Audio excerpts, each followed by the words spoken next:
पौराणिक काल में विदुरथ नाम के एक प्रसिद्ध राजा हुआ करते थे। एक दिन राजा विदुरथ अपनी सेना के साथ हिंसक पशुओं से भरे हुए वन में शिकार करने गए।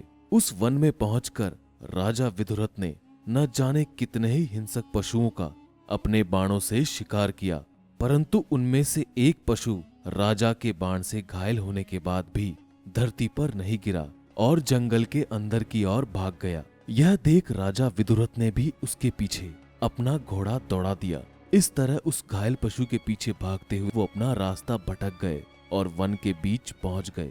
वहां बड़ा ही डरावना दृश्य था। फिर कुछ समय बाद राजा विदुरथ का मन भूख और प्यास से व्याकुल हो उठा। फिर वो अपने आसपास का पानी स्रोत ढूंढने लगे, परंतु वहां उन्हें कहीं भी पानी दिखाई नहीं दिया। उसके बाद राजा विदुरथ घोड़े को लेकर वन का अंत ढूंढने निकल पड़े, परंतु काफी देर के बाद राजा विदुरथ का घोड़ा भी भूमि पर गिर पड़ा। उसके बाद राजा विदुरथ पैदल ही वन में चलने लगे और कुछ दूर जाने के बाद वह भी भूमि पर गिर पड़े। फिर जब उन्हें होश आया तो उन्होंने अपने सामने 3 भयंकर प्रेत देखे। राजा ने जैसे ही उन्हें देखा तो वह काफी डर गए और डर से कांपने लगे। फिर कुछ देर बाद उन्होंने डरते हुए प्रेत से कहा, मैं राजा विदुरथ हूँ और अपनी सेना से बिछड़कर इस वन में आ पहुंचा हूँ। राजा की बातें सुनकर प्रेत ने कहा, हे महाराज, हम तीनों प्रेत हैं और इसी वन में रहते हैं। अपने बुरे कर्मों के कारण प्रेत योनि भोग रहे हैं। मेरा नाम मानसाद है, यह मेरा दूसरा साथी विदेवत है और तीसरा कृतज्ञ, जो हम सब में से सबसे बड़ी पापात्मा है। हम सभी विदेशपुर में देवरात नाम के एक ब्राह्मण के घर जन्मे थे। हमने नास्तिक होकर धर्म का उल्लंघन किया। इतना ही नहीं, हम सभी मनुष्य के रूप में पराय स्त्रियों के मोह में फंसे रहे। मैंने जिहाँ के स्वाद के लिए पूरे जीवन मांस ही खाया, अतः मुझे अपने कर्म के अनुसार इस योनि में मानसाद नाम मिला। मेरे साथ जो यह दूसरा खड़ा है वह मनुष्य रूप में देवताओं का पूजन किए बिना ही सदा अन्न ग्रहण किया करता था और उसी कर्म के कारण इसे प्रेत योनि में आना पड़ा। देवताओं के विपरीत चलने के कारण ही इसका नाम इस योनि में विदेवत पड़ा। और तीसरा मनुष्य जीवन में सदा लोगों के साथ विश्वासघात और कृतघ्नता किया करता था, इसलिए इसका नाम कृतज्ञ है। प्रेत की बातें सुनकर राजा ने उससे पूछा, मनुष्य तो भोजन पर ही जीवित रहता है, इस योनि में तुम लोग क्या खाते हो? तब मानसाद ने कहा, हे राजन, जिस घर में भोजन के समय स्त्रियों में लड़ाई होती है वहां हम भोजन करते हैं।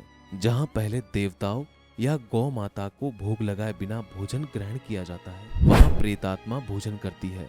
साथ ही जिस घर में झाड़ू नहीं लगाई जाती, गोबर से घर को लीपा नहीं जाता तथा जहां मांगलिक कार्य और अतिथि का सत्कार नहीं होता वहां हम लोग भोजन किया करते हैं।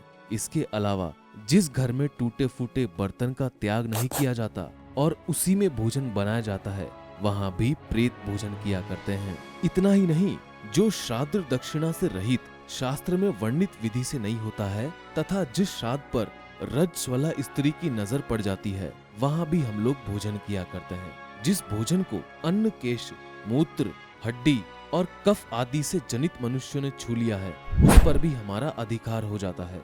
जो मनुष्य असहिष्णु, चुगली खाने वाला और दूसरों को कष्ट देकर प्रसन्न होने वाला, कृतज्ञ तथा गुरु की शैया पर सोने वाला है और जो वेदों एवं ब्राह्मणों की निंदा करता है, ब्राह्मणों कुल में पैदा होकर मांस खाता है और सदा प्राणियों की हिंसा करता है, वैसे ही घर में हम लोग भोजन किया करते हैं। जो पराई स्त्री में आकसत दूसरों का धन हड़पने वाला तथा दूसरों की निंदा से संतुष्ट होने वाला है और जो धन की इच्छा से नीच एवं वृद्ध पुरुष के साथ अपनी कन्या का विवाह कर देता है, वैसे घर के भोजन पर प्रेतों का अधिकार हो जाता है। तो मित्रों, उम्मीद करता हूँ इस वीडियो को देखने के बाद आप खाना खाते वक्त कोई भी ऐसी गलती नहीं करेंगे जिससे आपके साथ प्रेत भी भोजन ग्रहण कर सके। प्रेतों से जुड़ी कथा अगर आपको पसंद आई हो तो ज्यादा से ज्यादा लाइक करें और शेयर करें।